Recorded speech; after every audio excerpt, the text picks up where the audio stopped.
Hi hello అండి, welcome back to our channel. నేను మీ మాధవి మల్లేష్. ఈరోజు రెసిపీ చిక్కుడు దోశ.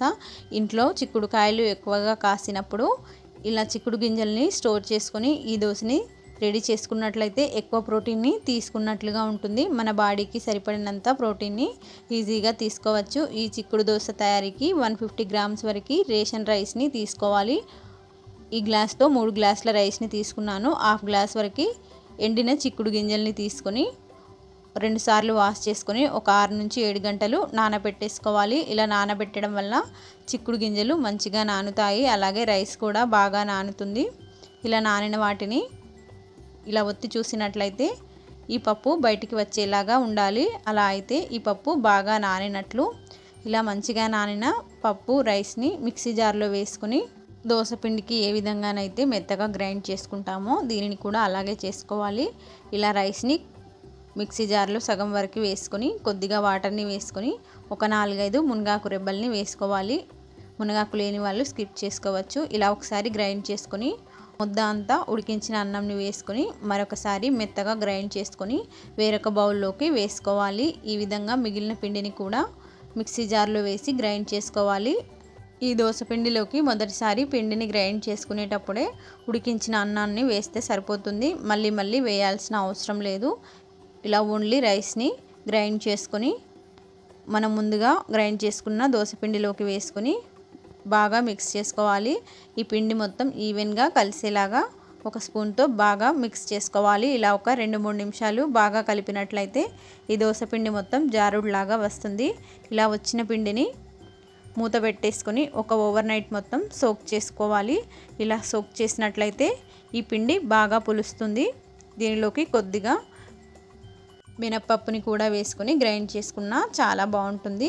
ఇలా మినప్పప్పు లేనప్పుడు ఇలా చిక్కుడు పప్పుని వేసుకొని చేసినా కూడా దోశలు మంచిగా వస్తాయి. ఇలా మూత పెట్టేసుకొని ఒక నైట్ మొత్తం సోక్ చేసుకోవాలి. ఇలా సోక్ చేసిన తర్వాత పిండి అయితే ఈ విధంగా పులుస్తుంది. ఇలా చూడండి ఎంత బాగా పులిసిందో. ఇలా పులిసిన దానిని ఇంత గట్టిగా ఉన్నప్పుడు కొద్దిగా వాటర్ని వేసుకొని దీనిని ఇడ్లీలోకి కూడా యూస్ చేసుకోవచ్చు. ఇక్కడ కేవలం నేను దోశకి మాత్రమే యూస్ చేసుకుంటున్నాను. ఇలా బాగా పులిసిన పిండిని మరొకసారి బాగా మిక్స్ చేసుకుని దోశ పిండికి సరిపడా కొద్దిగా వాటర్ని యాడ్ చేసుకుని మరొక 2 నిమిషాలు బాగా మిక్స్ చేసుకోవాలి. అలాగే దోశలు చేయడానికి ముందు మాత్రమే ఉప్పుని వేసుకొని 2 నిమిషాలు బాగా మిక్స్ చేసుకోవాలి. ఈ విధంగా మనము ఎంత మిక్స్ చేస్తే దోశలు అంత మెత్తగా వస్తాయి. ఈ విధంగా ఒక 5 నిమిషాలు స్పూన్తో బాగా మిక్స్ చేసుకోవాలి. ఇలా మిక్స్ చేసుకొని ఈ దోశలు చేయడానికి దోశ పాన్ పెట్టుకొని కొద్దిగా ఆయిల్ని వేసుకోవాలి. ఆయిల్ని లేదంటే నెయ్యిని రెండింట్లో ఏదైనా ఒకటి వేసుకొని ఒక్కొక్క స్పూన్ చొప్పున వేసుకొని దోశలని ఏ విధంగానైతే స్ప్రెడ్ చేస్తామో దీన్ని కూడా అలాగే వేసుకోవాలి. ఇలా గుండ్రంగా వేసినట్లయితే తీయడానికి కూడా ఈజీగా వస్తుంది. దోశ పిండి ఎంత పులిస్తే ఈ దోశలు అంత టేస్టీగా ఉంటాయి. ఇలా దోశలు వేసేటప్పుడే తెలుస్తుంది పిండి పులిసిందా లేదా అనేసి. ఇలా మంచిగా హోల్స్ పడినట్లయితే పిండి బాగా పులిసినట్లు. ఇలా కొద్దిగా నెయ్యిని వేసుకొని 2 వైపులా కాల్చుకొని వేరొక ప్లేట్లోకి వేసుకోవాలి. ఈ విధంగా మిగిలిన పిండిని మొత్తం ఈ విధంగా చేసినట్లయితే ఎక్కువ ప్రోటీన్ కలిగిన దోశల్ని ఈజీగా రెడీ చేసుకోవచ్చు. ఇది చాలా తక్కువ ఖర్చుతో చేసుకునే దోశ. కొన్నిసార్లు చిక్కుడుకాయలు ముదిరినప్పుడు కానీ వండకుండా అలాగే పెట్టినప్పుడు కానీ ఈ చిక్కుడు గింజలన్నీ డ్రై అయిపోతాయి కదా, అలాంటప్పుడు వీటిని తీసి డ్రై చేసుకొని ఇలా యూస్ చేసుకోవచ్చు. ఇంట్లో కొన్నిసార్లు చిక్కుడు చెట్లు పెడుతూ ఉంటాం కదా, వాటికి కూడా ఇవి తీసుకొని స్టోర్ చేసుకోవచ్చు. ఇది చాలా టేస్టీగా ఉంటుంది. ఇలా మెత్తగా రావాలి అంటే పిండిని ఎక్కువసేపు పులియబెట్టాలి. ఇలా ఎంతో టేస్టీగా ఎమ్మీగా ఉండే చిక్కుడు దోశలు రెడీ అయినట్లే. దీనిని పల్లి చట్నీతో తీసుకుంటే చాలా బాగుంటుంది. ఇప్పుడు ఇంకొక రకమైన దోశ తయారీ విధానం ఏంటో ఈ వీడియోలో చూసేయండి. చాలా అంటే చాలా బాగుంటాయి ఈ రాజ్మా దోశలు.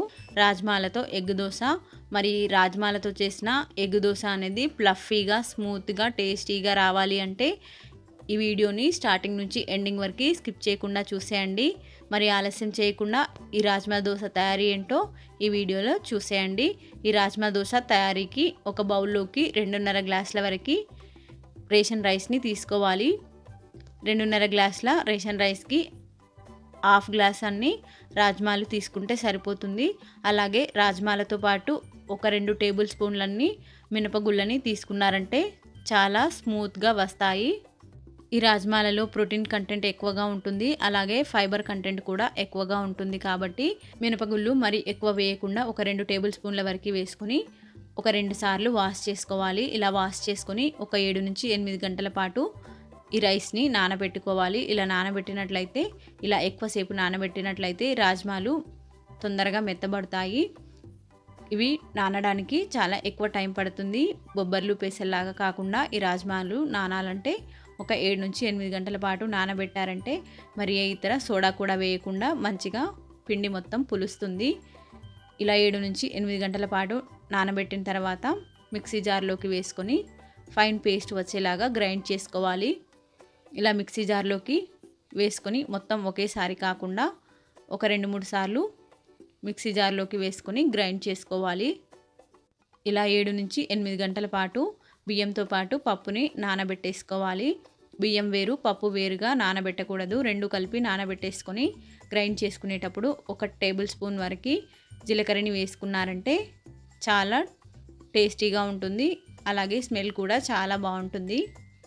ఇలా వీడియోలో చూపించిన విధంగా ఫైన్ పేస్ట్ వచ్చేలాగా గ్రైండ్ చేసుకోవాలి. ఇలా గ్రైండ్ చేసుకున్న దాన్ని వేరొక బౌల్లోకి వేసుకోవాలి. ఈ విధంగా మిగిలిన పిండి మొత్తాన్ని కూడా మిక్సీ జార్లో వేసుకొని కొద్దిగా వాటర్ని యాడ్ చేసుకుంటూ దోసపిండిని ఏ విధంగా అయితే గ్రైండ్ చేస్తామో అదే విధంగా గ్రైండ్ చేసుకొని ఒకే బౌల్లోకి వేసుకోవాలి. ఇలా వీడియోలో చూపించిన విధంగా గ్రైండ్ చేసుకుంటే సరిపోతుంది. ఇలాంటి థిక్ కన్సిస్టెన్సీ ఉన్నట్లయితే పిండి బాగా పులుస్తుంది. మరి వాటర్ కాకుండా కొద్దిగా థిక్గా ఉండేలాగా గ్రైండ్ చేసుకోవాలి. ఈ విధంగా గ్రైండ్ చేసిందంతా ఒకే బౌల్లోకి వేసుకొని ఒక స్పూన్తో ఒక 3-4 నిమిషాలు బాగా మిక్స్ చేసుకోవాలి. ఇలా మిక్స్ చేసుకొని మూత పెట్టేసుకొని నైట్ మొత్తం పులిసేలాగా చేసుకోవాలి. ఈవినింగ్ టైంలో గ్రైండ్ చేశారంటే నైట్ మొత్తం పులుస్తుంది కదా. ఇలా తెల్లారేసరికి ఈ విధంగా అయితే ఫెర్మెంటేషన్ అయ్యి పిండి బాగా పులుస్తుంది. ఇలా బబుల్స్ లాగా వచ్చింది కదా, చాలా బాగుంటుంది. ఇలా ఫ్లఫీగా రావాలి అంటే పిండి మొత్తం ఈ కన్సిస్టెన్సీలో ఉంటే సరిపోతుంది. ఈ విధంగా పులిసినట్లయితే దోశలన్నీ కూడా మెత్తగా వస్తాయి, చాలా స్మూత్గా టేస్టీగా ఉంటాయి. ఇలా దోశని చేయడానికి ముందు మాత్రమే సాల్ట్ వేసుకొని ఒక 5 నిమిషాలు బాగా స్పూన్తో మిక్స్ చేసుకోవాలి. ఇలా మిక్స్ చేసి పక్కన పెట్టేసుకోవాలి. ఇప్పుడు దోశ ప్యాన్ పెట్టుకొని కొద్దిగా ఆయిల్ని అప్లై చేసుకొని దోశని ఏ విధంగా అయితే వేస్తామో వీటిని కూడా అలాగే వేసుకోవాలి. పిండి కన్సిస్టెన్సీ ఈ విధంగా ఉంటే చాలా మంచిగా వస్తాయి. ఇలా దోశ మొత్తం స్ప్రెడ్ చేసుకొని దీనిపైన ఒక ఎగ్ని కానీ 2 ఎగ్స్ కానీ మనకి ఎన్ని కావాలి అంటే అన్ని ఎగ్స్ని వేసుకొని దీనిపైన కొద్దిగా రెడ్ చిల్లీ ఫ్లేక్స్ని, కొద్దిగా టేస్ట్కి సరిపడా సాల్ట్ వేశారంటే ఎంతో అద్భుతంగా టేస్టీగా ఉండే ఎగ్ దోశ రెడీ అవుతుంది. ఇలా మొత్తం వేసిన తర్వాత కొద్దిగా నెయ్యిని కానీ ఆయిల్ని కానీ వేసుకొని 2 వైపులా ఒక 2 నిమిషాలు కాల్చారంటే ఎంతో టేస్టీగా యమ్మీగా ఉండే ఎగ్ దోశ రెడీ అవుతుంది. ఈ విధంగా చేసినట్లయితేనే ఎగ్ కూడా మంచిగా కుక్ అవుతుంది. ఈ విధంగా ఎర్రగా రావాలి అంటే రాజ్మాలతో కలిపి చేశారంటే టేస్టీగా ఉండే ఎగ్ దోశ రెడీ చేసుకోవచ్చు. ఈ విధంగా మిగిలిన దోశల్ని కూడా చేశారంటే చాలా మంచి రంగులోకి వస్తాయి. 2 వైపులా కూడాను మంచి రంగులోకి వచ్చే రాజ్మా దోశలు ఈజీగా రెడీ చేసుకోవచ్చు. చాలా టేస్టీగా ఉంటుంది. ఈ రాజ్మాలలో ప్రోటీన్ ఎక్కువగా ఉంటుంది, అలాగే కాల్షియం లెవెల్స్ కూడా ఎక్కువగా ఉంటాయి.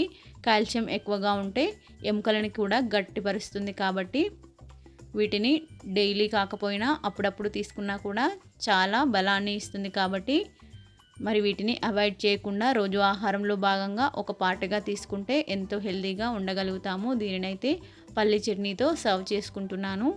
ఇలా ఫ్లఫీగా స్మూత్గా రావాలి అంటే రాజ్మాలతో ఆలస్యం చేయకుండా ఒకసారి అయితే దోశలని ట్రై చేయండి. ఇలా చేసుకొని వేడివేడిగా తీసుకున్నారంటే చాలా అంటే చాలా బాగుంటుంది. ఇప్పుడు మరొక దోశ తయారీ విధానం ఏంటో ఈ వీడియోలో చూసేయండి. దీనినైతే పెసరపప్పుతో కలిపి చేశాను. పెసరపప్పుతో దోశలు, ఈ పెసరపప్పు దోశల్ని ఆలు మసాలాతో కలిపి తీసుకున్నారంటే చాలా బాగుంటుంది. మరి ఆలస్యం చేయకుండా ఈ పెసరపప్పు దోశల తయారీ ఏంటో ఈ వీడియోలో చూసేయండి. ముందుగా ఎవరైనా కొత్తగా చూస్తున్నట్లయితే వెంటనే ఛానల్ని సబ్స్క్రైబ్ చేసి సపోర్ట్ చేయండి ఫ్రెండ్స్. మరి ఆలస్యం చేయకుండా ఈ పెసరపప్పు దోశల తయారీ ఏంటో ఈ వీడియోలో చూసేయండి. ఒక మిక్సింగ్ బౌల్ని తీసుకొని 1.5 గ్లాస్ వరకు రేషన్ రైస్ని తీసుకోవాలి. ఇక్కడ ఒక టీ గ్లాస్తో తీసుకున్నాను. మనం ఏ గ్లాస్తో అయితే రేషన్ రైస్ని తీసుకుంటామో అదే గ్లాస్తో పెసరపప్పుని 3/4 కప్పు వరకు తీసుకోవాలి. అలాగే వీటితో పాటు ఒక 1/2 టేబుల్ స్పూన్ వరకు మెంతులని వేసుకొని ఒకసారి బాగా మిక్స్ చేసుకోవాలి. కేవలం ఈ 3 రకాల ఇంగ్రీడియంట్స్తోనే క్రిస్పీగా కమ్మగా ఉండే పెసరపప్పు దోశల్ని రెడీ చేసుకోవచ్చు. చాలా అంటే చాలా టేస్టీగా ఉంటాయి. ఇలా 2-3 సార్లు వాష్ చేసుకొని ఒక 2 గ్లాసెస్ వరకు వాటర్ని వేసి ఒక 3 నుంచి 4 గంటల పాటు నానబెట్టేసుకోవాలి. ఇలా నానబెట్టడం వల్ల ఈ దోశలు అనేటివి చాలా సాఫ్ట్గా వస్తాయి. ఇలా బాగా నానిన తర్వాత అయితే ఈ విధంగా ఉంటాయి కదా. ఇలా వీటిని మిక్సీ జార్లో వేసి ఫైన్ పేస్ట్ వచ్చేలాగా గ్రైండ్ చేసుకోవాలి. మరి తిక్కుగా ఉండాల్సిన అవసరం లేదు. కొద్దిగా లూజ్గా ఉన్నా కూడా చాలా మంచి టేస్టీగా ఉంటాయి. ఇలా గ్రైండ్ చేసుకునేటప్పుడు ఒక 10 కరివేపాకు రెబ్బల్ని కూడా వేసుకొని గ్రైండ్ చేసుకున్నాను. ఇలా కరివేపాకు వేయడం ఇష్టం లేని వాళ్ళు స్కిప్ చేసుకోవచ్చు. ఇలా గ్రైండ్ చేసుకొని ఒక నైట్ మొత్తం ఫెర్మెంటేషన్ చేసుకోవాలి. ఇలా తెల్లవారేసరికి ఈ విధంగానైతే వస్తుంది. చాలా అంటే చాలా టేస్టీగా ఉంటుంది.